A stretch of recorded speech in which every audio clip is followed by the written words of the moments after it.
Thank you. Can you lay down? Hello everyone, welcome back to my channel. Today is a very interesting day in the world of video recording. I am going to be talking about something that happened to me a few months ago when we moved to Atlanta, and that is when I worked a scam job for a week. So the reason why I'm sharing this is because I think that when you graduate college, there's a lot of pressure to get a job, and I think that's one of the reasons why I took this job so quickly without maybe trusting my instinct. And so I wanted to kind of talk about it and talk about the reasons why this job didn't work out, and so I could kind of warn some of you guys who are out there looking for jobs and kind of talk about my experience with everything. So anyway, that's what's happening today, guys. Story time with me, and I hope that you enjoy, and I hope that this helps you in some way. You may know, if you watch my YouTube videos, that I used to live in Miami with my husband back in like January.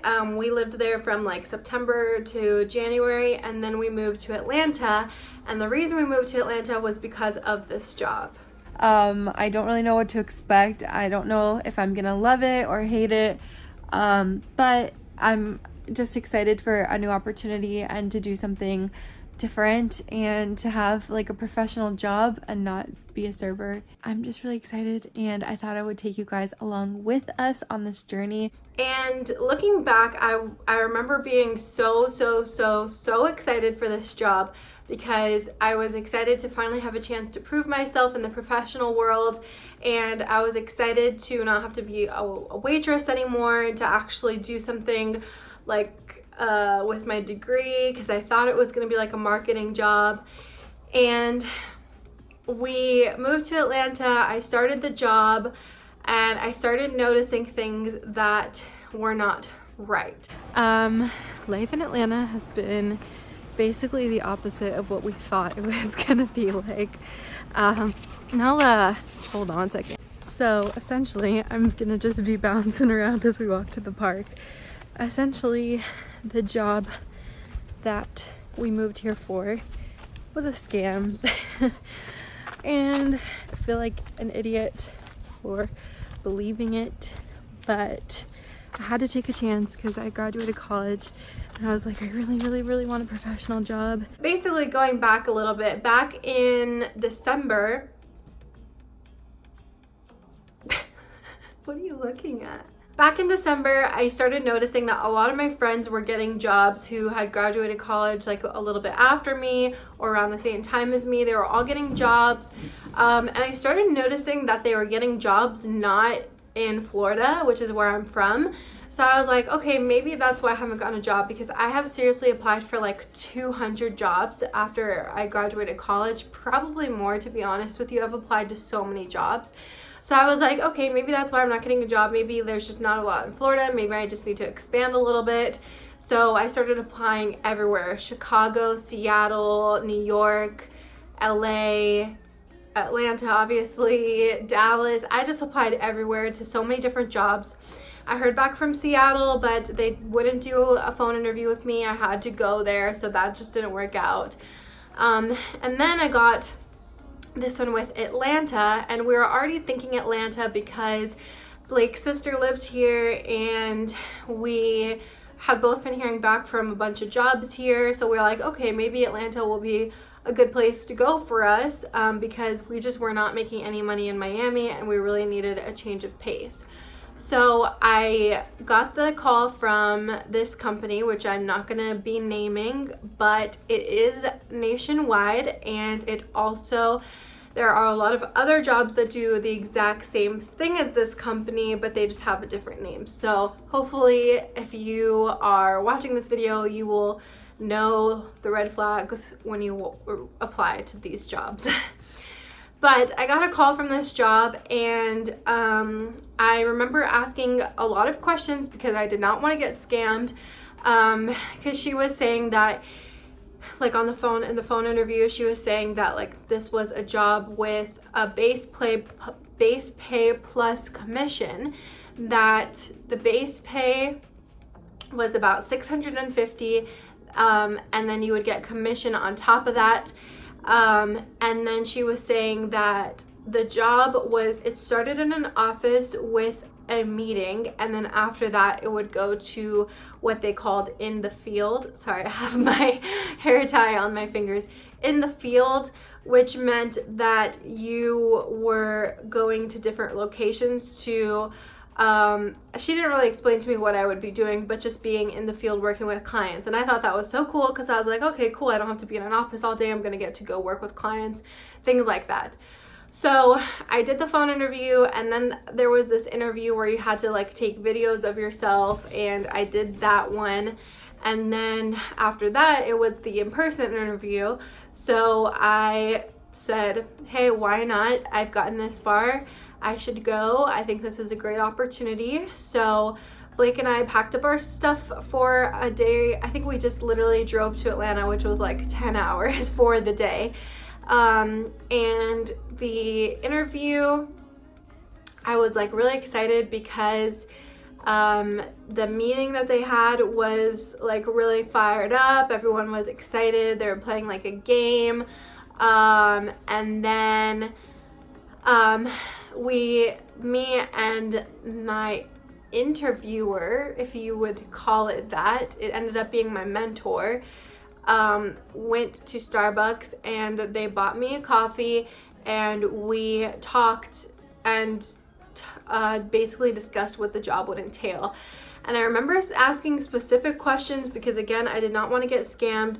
So I found out here that the base pay was not $650. It was $300, I believe. And it was not a base pay plus commission job. It was the base pay if you do not make $300 in commission. So essentially, if you made $400 in commission that week, that's what you would be paid. If you made $200 in commission, then you would make the base pay, because the base pay was the least you could possibly make. So I learned that, and then I asked other questions as well, like in the field, are these locations within a reasonable distance from the office? Am I gonna have to drive a lot? Am I gonna have to use a lot of money? And they told me like, oh, you don't need to worry about that. It's only like 20 minutes out from the office every time. And they offer incentives like gas cards and things like that. So it's all gonna be taken care of. You don't have to worry about that. And I was like, okay, that sounds good. And then I asked questions about like time off and like if I'm sick and if I would still be getting a base pay, like if I worked 3 days a week and then I was off the other 4 because I was sick. Like I was asking questions about that, and they were like, oh yeah, you'll still get the base pay, everything will be fine, like everything will work out. And they were like, you don't even really need to worry about the base pay because everybody makes so much more in commission. You're gonna be making like this much and this much and this much. And then it was like a tier system. So after like you made a certain amount in commission, like every week you got to move up to the next tier, which meant your base pay was higher and the amount of commission you made, which was higher. And then it kept going until basically you opened up your own office and you were overseeing these people that were then selling products. So I was like, okay, this is kind of cool because I'm gonna get to learn a lot from the office, and then I'll go into the field and sell products. Now at this meeting, they took me to a Walmart and they explained to me that I would be selling DirecTV products in this Walmart. And I didn't really think anything of it because I was like, oh, this is kind of cool. It's like the people that stand there and then you go up to them and you ask them, you know, questions about your phone or questions about your internet or whatever. Like when you go into a Verizon store and you go ask for help from somebody. That's what I was essentially thinking that this job was. So anyway, I got the job and I went home to Miami and I got the phone call that I was officially on the team and that I was going to be starting in a week. So Blake and I were packing everything up in a week, trying to look for a place to stay in a week, all this stuff really, really quick. and we ended up getting everything packed. We had literally no money at all. I used my credit card to pay for our U-Haul to be able to get up here, and then Blake's sister luckily let us stay with her. And we stayed with her, and I remember my first day of work. It was not bad at all because it was in a classroom setting and we were just learning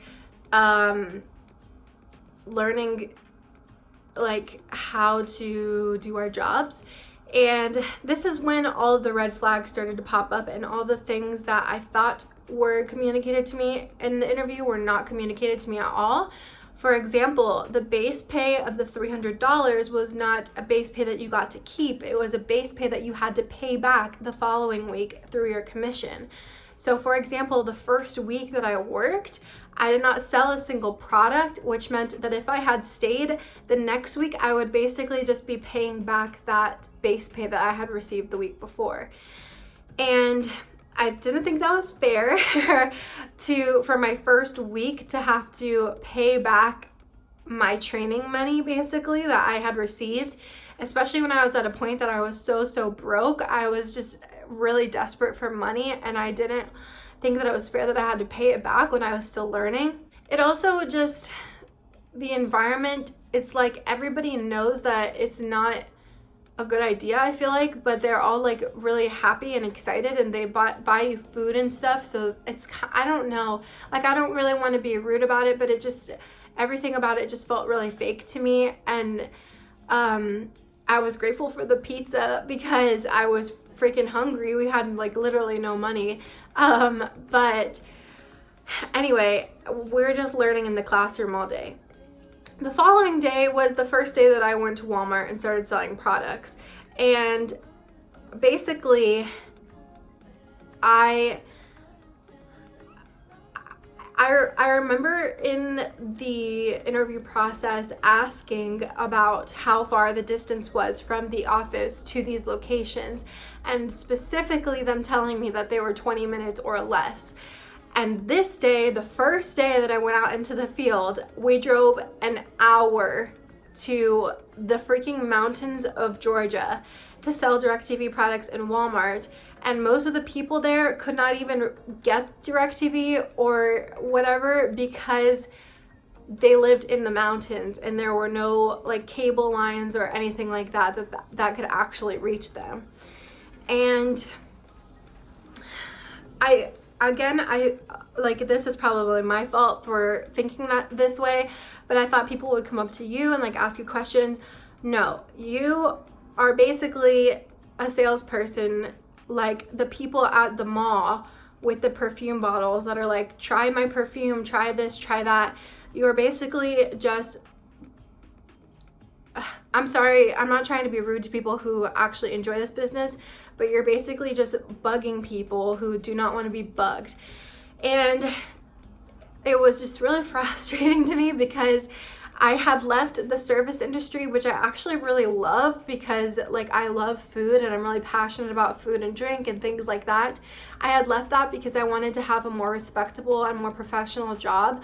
And the way people treat you in the sales industry is absolutely horrible. A woman came up to me when I was trying to sell her a product with the cross symbol on her fingers because I guess she thought I was from the devil. I really don't know. And so it was starting to hit me.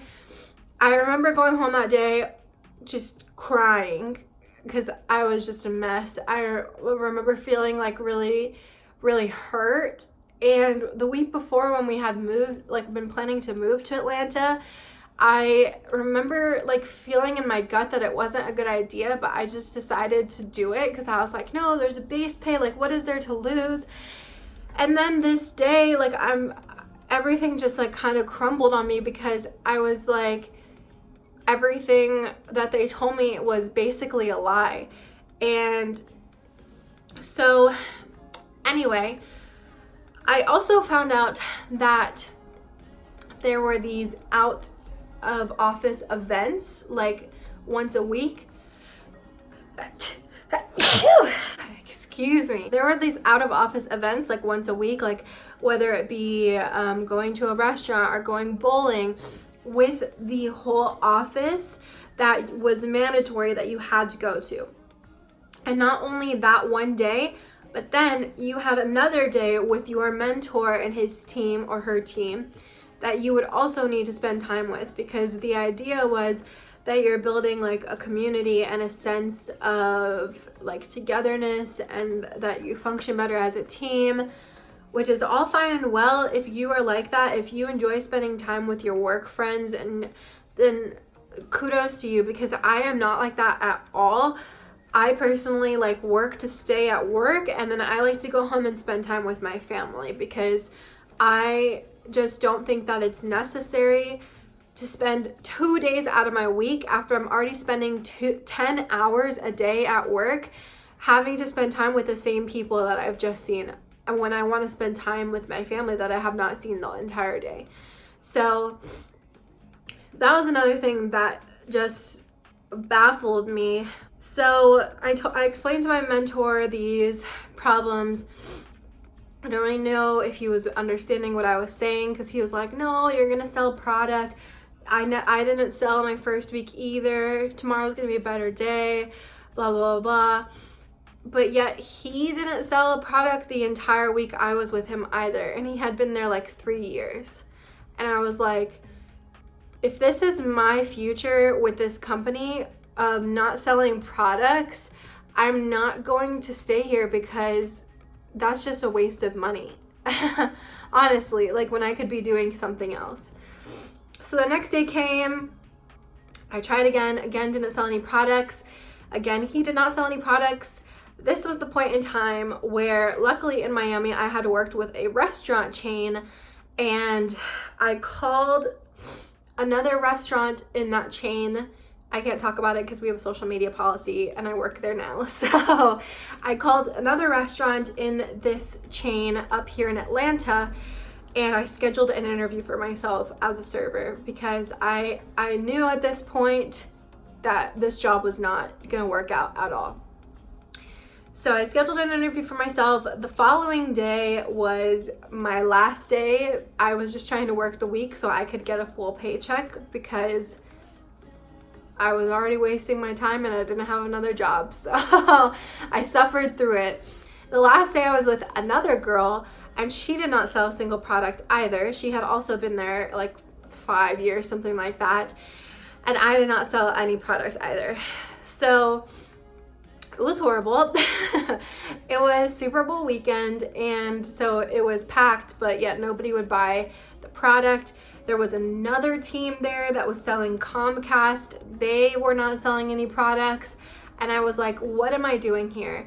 And then also, I don't watch TV. I watch Netflix or movies or things like that. So I just felt like I couldn't be passionate about the job. And I am actually passionate about food. So I just decided to go back to the restaurant industry. I felt so hurt that when I went to turn in my materials and my supplies, I had them sign a piece of paper stating that I had turned in my supplies, so that I would not get called in the following weeks saying that I did not turn in my equipment. And that was basically the end of that. I've never walked out of a job before in my life, but I had to walk out of that job because it was the worst job I've ever worked in my life. So let this be a word of wisdom to you, that some of these marketing jobs, which are actually just sales jobs, are not always what they promise to be. And also another thing was, those meetings that were in the morning were always the same meeting. Like, because there was basically this like essay talking about how you sell products, and every morning it was just reaffirming that essay, and I knew it within like a day. And I was like, why are these people who've been here like 4 years still going over the same these same talking points? And so to me, I just felt like I wasn't learning anything, and I just felt like it was my time to go. So that was basically what happened. It was so horrible. I feel really sad, and I feel like I was taken advantage of. But to some people, it really works out. So to them, I give them the props. And honestly, it was a blessing in disguise, because if I hadn't gotten that job, we would have never moved to Atlanta. Now it's being really cute. I have to show you guys. Oops, get her. She's so cute.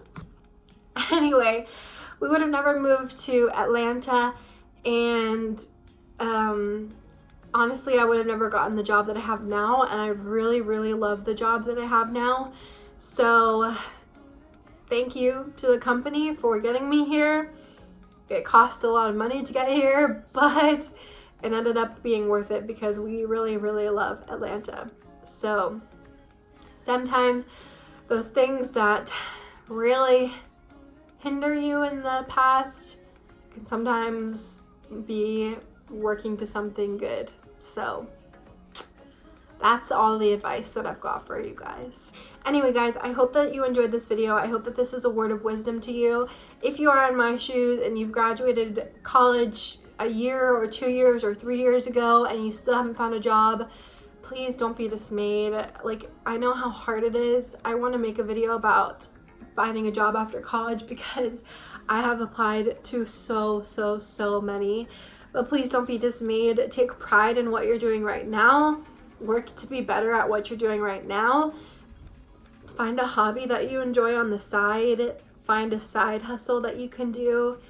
Those are my words of wisdom to you, but please be careful when you're applying for these jobs and make sure you're asking the right questions.